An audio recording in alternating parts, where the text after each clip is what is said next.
Here in the UK, 28 species of whales, dolphins and porpoises, otherwise known as cetaceans, have been recorded around our coasts.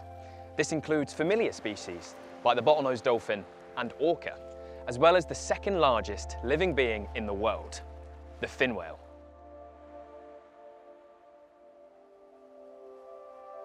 Witnessing a large pod of common dolphins like this may fool you into thinking all is well. But globally, whales and dolphins are in trouble. Rising sea temperatures, overfishing, hunting and pollution are just some of the threats currently facing cetaceans around the world. It is estimated that by 2050, there will be more plastic than fish in our oceans. And it's those plastics which break down and become toxic.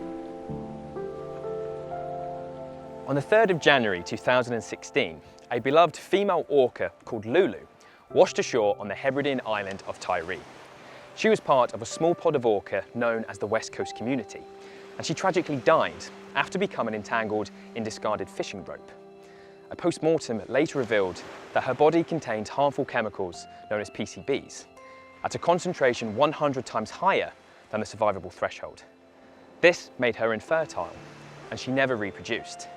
In fact, scientists later found that her blubber contained more harmful chemicals than any marine mammal ever recorded, and she was treated as toxic waste. Exposure to toxic pollutants in our oceans is leading to cancer, birth defects, and fetal deaths among cetaceans. Taking orcas as an example, many populations around the world have declined. They're loved by many, so much so that, paradoxically, they have been the star of many dolphinariums for decades.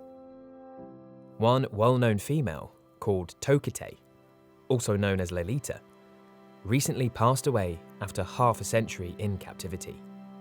She was one of at least 53 orca currently kept in captivity for human entertainment. Even in the UK, dolphinariums were once a popular tourist attraction. Between the 1970s and early 1990s, there were more than 30 dolphinariums keeping more than 300 dolphins, including orca. Thankfully, it's been 30 years since the last dolphinarium closed its doors here in the UK, but globally, the dolphinarium industry is booming. This year, SeaWorld opened its first park outside the US in Abu Dhabi, reportedly holding 24 bottlenose dolphins, and many more facilities are under construction in China. In Europe, there are 300 captive cetaceans held in dolphinariums. There is no doubt about the damage the captivity industry can do to wild populations and to the individuals that are unlucky enough to meet this fate. So, is there hope? Ocean sanctuaries are being created, like the Sea Life Trust Beluga Whale Sanctuary in Iceland, to which whale and dolphin conservation is a partner.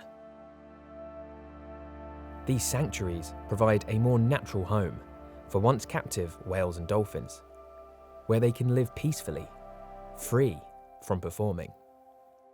And for suitable candidates, they can even be prepared for a full release back into the wild. Stopping the dolphinarium industry altogether is, in theory, quite simple. Don't buy a ticket. Support WDC's mission, urging the UK government to make whale and dolphin captivity illegal here in the UK.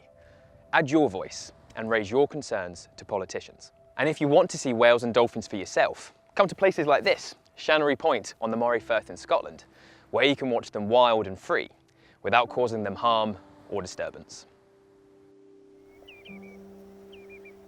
Hopefully before long, dolphinariums will be a thing of the past.